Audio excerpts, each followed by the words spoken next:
From the Bruins, we have head coach Bruce Cassidy. Media, please raise your hand if you have a question. We'll start with Steve Conroy from the Boston Herald. Bruce, why do you think this game got away from you so badly, and what was the most disappointing part of the performance tonight? The response, obviously. The first period, we were fine. I think if you look at all the numbers, pretty even period. Obviously, a couple of breaks didn't go our way, a couple of questionable calls, in my estimation, obviously, didn't help. And then you're chasing the game, Steve, and that's tough, 3 and 4. No excuses, but it's tough. You get behind in this league against a good team, it's hard enough to catch up. Now you're talking about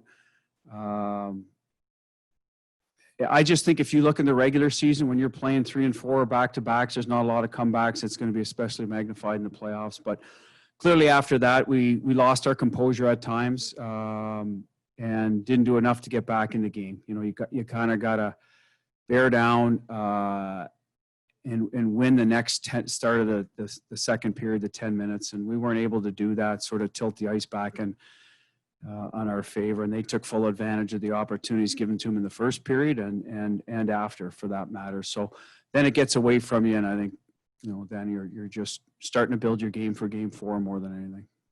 Matt Porter, Boston Globe. Bruce, how was Dan Vladar after this game, during this game? What did you see out of him? He's in there battling. Good move by Point on the breakaway. He's going to score on a lot of guys with that move, so we're not going to judge him on that. We just listen. It was a point where we felt that if we need Dan Vladar, maybe this is a better way to get him some work. Less a reflection on Yarrow. Give him a break. Let's get a look at him. It was 4-1, I believe, and Tampa got energized from that second period, and I think we were deflated, and I don't know, I just had a gut feeling our guys were going to have a tough time pushing back from 3 goals down. So let's look at Vladdy. Like I said, I'll have to look at it more, Matt. I mean, there's a lot of things going on. Goalie Bob will talk to Vladdy. I'm glad he got an opportunity to play. Don't wish in that circumstance, but it is what it is, and he got some work, and hopefully he's better for it if he needs to go back in there down the road. Kevin Dupont, Boston Globe.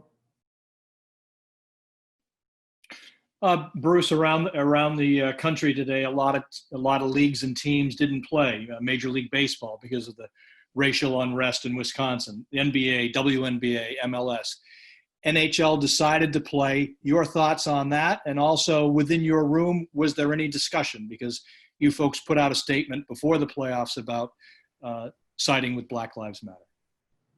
Yeah, I don't know if there's discussion amongst the players, Kevin, to be perfectly honest with you. I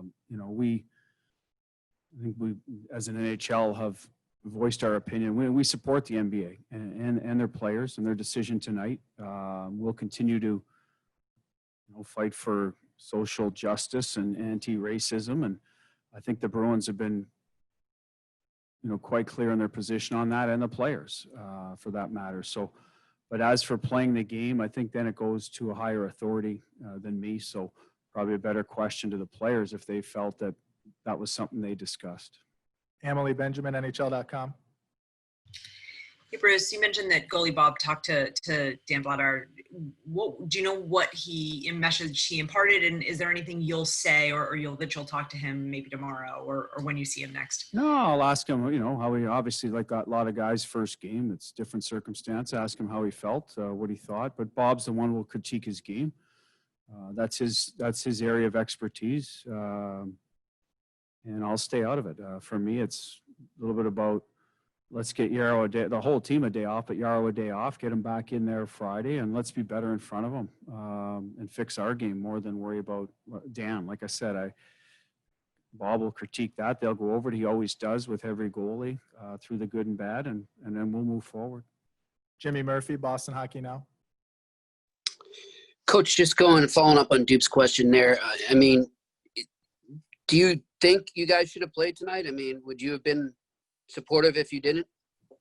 I would have supported our group, whatever they decided. 100% behind them. We have time for a couple more for Coach. Matt Porter, Boston Globe. Matt, go ahead if you have a follow-up. Do you think this was more structure or effort? I'm curious kind of what you think on both of those fronts. Structure on what, Matt? Can you be more On your specific? part, breakdowns and things that you can fix from a coaching perspective, or if this was just one that just kind of got away and spiraled. A little bit of the first periods, a little, I mean, a call on Richie happens 100 times a game. We happen to get flagged for it, right? So complete disagreement with that particular infraction. Not even sure Brandon's was. So you got an official injecting himself into a game with two of the best teams in the National Hockey League playing. And I thought that wasn't necessary personally, but that's his decision. He's here for a reason.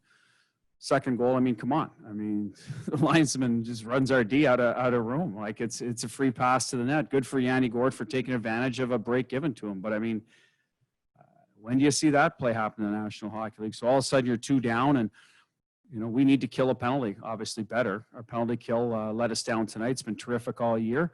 Really good in the playoffs so far. We didn't get it done in the PK, but so now you're in a 2-0 hole and you've played not a bad period. It's the rest of the game. We didn't respond. That's what I said. The disappointing part about that is we weren't able to get ourselves back in the game by killing any further penalties or creating offense or having our pushback. That's what we lacked tonight for whatever reason, but it's over. We're going to focus on game 4, 7-1, 2-1. A loss is a loss. They're up 2-1. I think we got a good group in there. I know we have a good group in there. They're resilient. So, like I said, we'll lick our wounds tomorrow, get away from the rink, and get ready for game 4. Last question, Dan Roach, WBZ. Yeah, Bruce, just to follow that up a little bit, but just kind of what you expect from this group and how they respond, which they've done many, many times. Is there much need to say much, or you just kind of put this one behind you and move forward? Well, I think you got to say something. You can't just throw it out.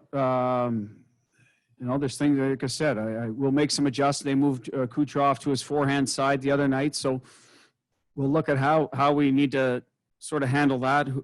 Power plays generally, you're trying to limit who has the puck, who it runs through if you can, who's doing the shooting. So they did a good job with it. So like I said, typically we're really good on the kill. So we'll talk about that. 5-on-5, how we can obviously generate more offense. We talked about it before. We want to get our D involved a little more, find ways to get pucks through to the net. So that's an area we can talk about. We've got guys in the middle of the lineup. We challenge Dan to be better, to drive the bus on a night like tonight where young legs matter.